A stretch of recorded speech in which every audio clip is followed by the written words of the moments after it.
Magandang araw ho sa inyong lahat mga kapatid. Johnny the Bagger uli ang inyong kapaglingkod. At dito tayo ngayon sa labas ng Senado at katatapos lamang ng munting programa ng mga pro-West Philippine Sea. Ba't ibang mga grupo ito ang sumugod rito ngayong umaga ng Huwebes para tuligsain itong mga China doors at purihin, pasalamatan etong mga senador na pumirma doon sa resolution ng Senado na nagkukondena sa mga pinagsasasabi ng opisyales ng China o Chinese Embassy. Alam niyo, napakahalagang bagay kasi ng mga Filipino, mga opisyal man, diba? Lahat, mula sa taas hanggang sa ibaba, asing buong sambayan ng Pilipino, aware tayo sa nangyayari sa paligid natin at lalo na rito sa West Philippine Sea. Alam niyo ba na merong senador, katulad ni Marcoleta, na sinabi niya na i-give up natin ang KIG. Alam ko naman, ang kanyang ibig sabihin ditong i-give up ay yung ating claim na Kalayaan Island Group.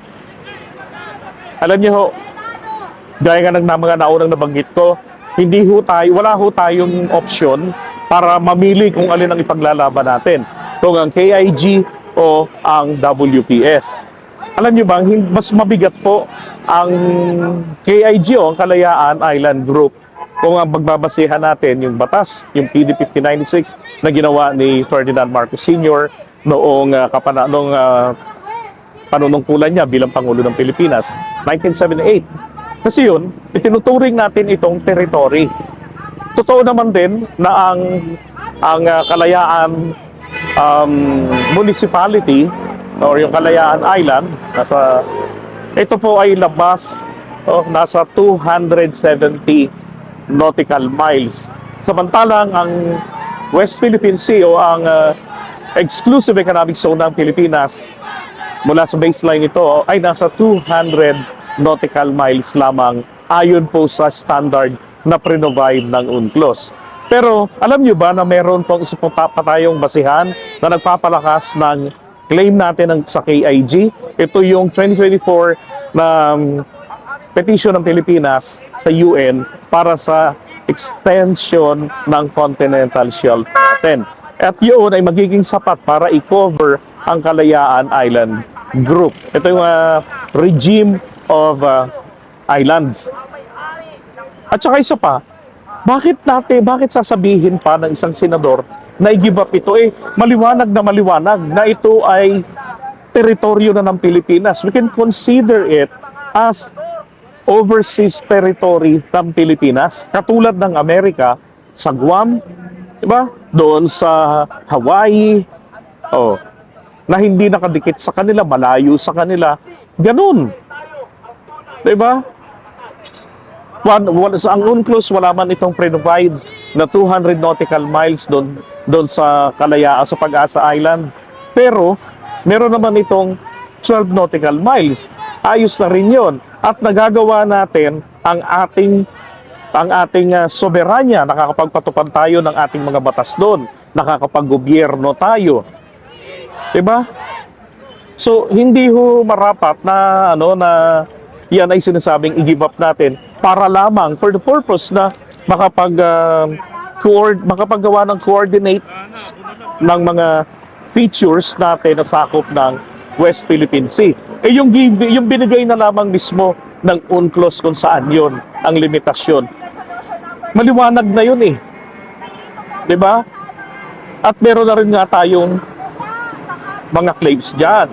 Noong 2016, nilinaw doon na yung panaginip ng China na 9-dash line na ginawa pa nilang 11-dash line, mga sutil talaga, mga walang hiya. 'Di ba? Ay walang bisa. Yung historical basis nila, walang bisa. 'Di ba? Kaya nakakahiya na isang senador, pero alam niyo, I understand kung bakit niya ginagawa yan Pinatutunayan niya lamang na talagang siya isang Chinador. Target po kasi ni Marcoleta para ma-legitimize niya yung planong pag-amyenda doon sa isang batas na naipasa, na kalimutan ko yung pangalan ng batas na yon. Pero merong naipasa niya, kung di ako nagkakamali, 2024 yan, panahon pa ni na former Senator Tolentino na batas na kung saan yung tungkol yata yung sa baseline na ayaw po ng China. Ngayon, dahil bang ayaw ng China, meron tayong bayarang senador, pinapalamo natin ang buwis ng bayan. Diba na magsusulong para ito ay amyendahan at para yun ay maging legit ang kanyang pag-amyenda, i-give up natin. What will happen to the people? Diba? Doon sa municipality, sa mga residente doon, tinitreten na nga ng China yan in the past few years. Maski nung bagong upo pa lang si PBBM, they were warned to get out of the island. Oh. Walang iya. Ganon-ganon na lang tayong susuko. Wala man lamang na labanang nagaganap. 'Di ba? Alam niyo, ginagawa nilang duwag ang mga Pilipino sa kanilang mga pananakot. Yung maliwanag na wolf warrior diplomacy technique ng China, sila yung naging echo. Ibubuli tayo, tatakutin nila tayo. Bubuli tayo ng China, tayo ngayon pag pumalag nagsalita ng masakit sa kanila, makakapagpasakit ng kalooban nila. Aba, ang mangyayari etong mga senador natin, tayo tatakutin. Isa pa yung loko-loko niyang anak. Nang sabi, kapag ka nilusob tayo, mainis ang China. Ay, ano naman ngayon kung mainis sila? Napakababaw nila kung yun lang ang magiging dahilan ng giyera. At para silang kumuha ng pamukpok sa ulo nila. Baka na, di ba? May malaking bansa at proven ang lakas ang kapangyarihan nito ng Amerika na kaalyado natin. Oh, bakit tayo magpapatakot doon? Sa mismong wala pang napapatunayan. 'Di ba? Puro black propaganda. Wala naman sa paramihan ng armas 'yan eh. Nasa estratehiya 'yan kung paano mong gagamitin. 'Di ba? Maganda ang marami kang armas, pero kapag pinalipad mo na, paano kung lahat hindi naman din tumama? 'Di ba? Alam niyo ang ibig sabihin. Ay nako, kanina yung mga kababayan natin, bagamat konti lamang sila, but they represent the sentiment of the Filipino people, the Filipino masses, na nagmamahal sa ating bayan, regardless of the political color. Oh. Merong ibang mga vloggers dyan na DDS, mga kakamping, dilawan, anti-corruption issues sila. Pero pagdating dito sa West Philippine Sea, they are pro-Philippines. Yun ang stand nila. Diba, yung mga ordinaryong kababayan natin, ganun din, marami sa kanila. Kaya hindi dapat natin tangkilikin pa sa 2028 ang mga re-electionista, yung mga magbabalik ng mga senador natin at iba pang mga politiko. Dapat let go na natin sila. At ganoon din sa 2034, kung kailan magiging re-electionista si Marcoleta, huwag na nating tangkilikin. Ang mga Iglesia ni Cristo, mag-isip naman kayo na hindi lamang po para sa pagkakaisa. Kung nalalamantain na ang interes ng bayan natin. Isalang-alang nyo rin yun. Ang Diyos ang nagbigay ng bansang ito sa atin. Di ba? Okay, so yun lang po. Maraming salamat sa inyo. Ako po si Johnny Dubager at nandito tayo ngayon sa labas ng Senado. Sa bayan ng Pilipino, bakit po kayo hindi para sa Pilipinas? Baka bayad. Bakit po kayo hindi para sa mga Pilipino? Kaya muli ang sigaw ng aming grupo, Senado ng Bayan! Hindi magagabi! Ang tao, ang bayan! Hindi masisiin! Atin ang West Philippine Sea! Hyper level! Susubukan po naming lumapit kung kami po ay papayagan upang ibigay ang aming pulang bulaklak po. Senado ng Bayan! Senado ng Bayan! Senado ng Bayan! Senado ng Bayan! Hindi magagabi! Senado ng Bayan! Senado ng Bayan! Senado ng Bayan! Senado ng Bayan! Senado ng Bayan! Baka pwede na yung atras tayo ng konti. Dahanan po ng mga tao.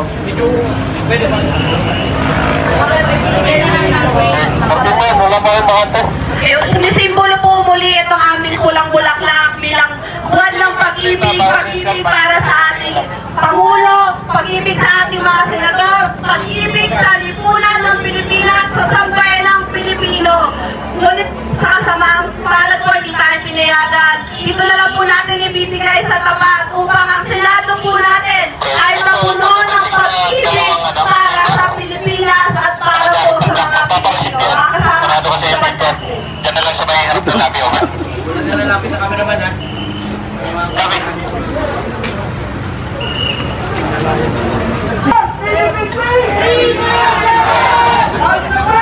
Senado ng Bayan! Maraming salamat po. Mga kapwa Pilipino! Ngayon po ay naririto tayo upang magbigay pugay sa 15 senador na lumagda at inadap ang Resolution number 37. Ito ay isang maliwanag na patunay lamang na sila ay ating inihalal upang ating maging mga kinatawan sa Senado.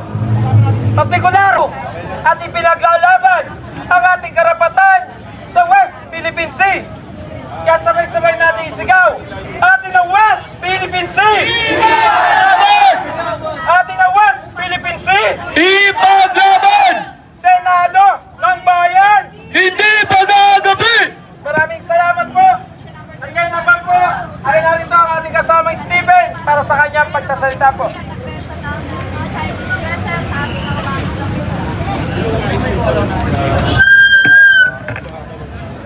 Isang mapagpalayang umaga, mga kasama! Nandito po tayo ngayon sa harap ng Senado upang magpasalamat sa 15 senador na nag-adapt sa Senate Resolution number 37. Pinatunayan lang nila na mahal nila ang bansang Pilipinas. Iba-iba man ang kanilang paninindigan pagdating sa politika. Pero pagdating sa ating soberanya, sila ay nagkakaisa.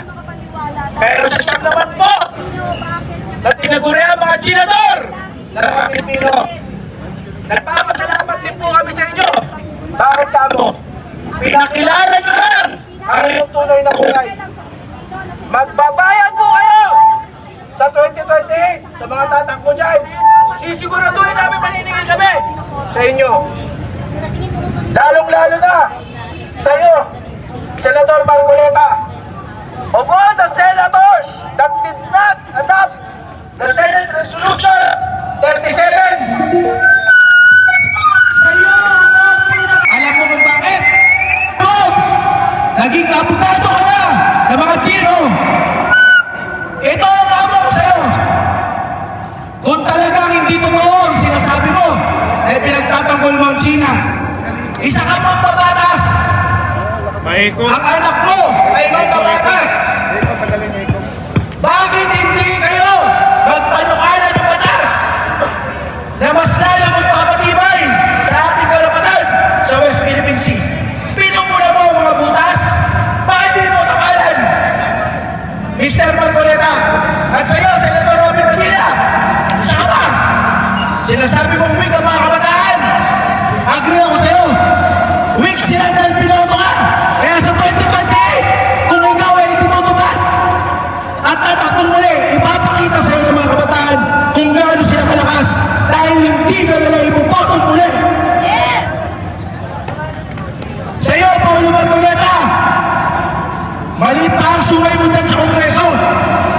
Kahit malayo ka, dahil sinado ko, hindi ka na namin pasasampayin dito. Hanggang dyan ka na lang sa HR. Tandaan mo, walang pinakamatinding kasalanan sa bayan, kundi ang ipagkanulo mo ang ating kalayaan. Mas matindi pa ito sa korupsyon na inyong pilit na pinagtatakpan at itinuturo ang mga taong nangunguna rito. Dahil dito, sa usapin ng West Philippine Sea, hindi lamang ang partido nyo mga nganib, hindi lamang ang partido ng mga kinakalaban nyo ang mga nganib, buong bansa ang mga nganib sa usapin ito. Walang dahilan mga kababayan na ang isang Pilipino kailanman, kung siya'y nasa matinong pag-iisip, kung siya ay tunay na nakakaintindi kung paano mahalin ang bayan, kung siya ay walang natatanggap na benepisyo, ang pipiliin ng naratibo ng China kaysa sa ating naratibo. Ang mga ibang bansa, kinilala na yan. 2016, arbitral ruling, pinasinungalingan ang 9-dash line ng China. Iginawan sa atin ang karapatan. May mga mahina ang kukote. Sinasabi, wala daw ang West Philippines sa mapa. West Philippine Sea, wala yan sa mapa.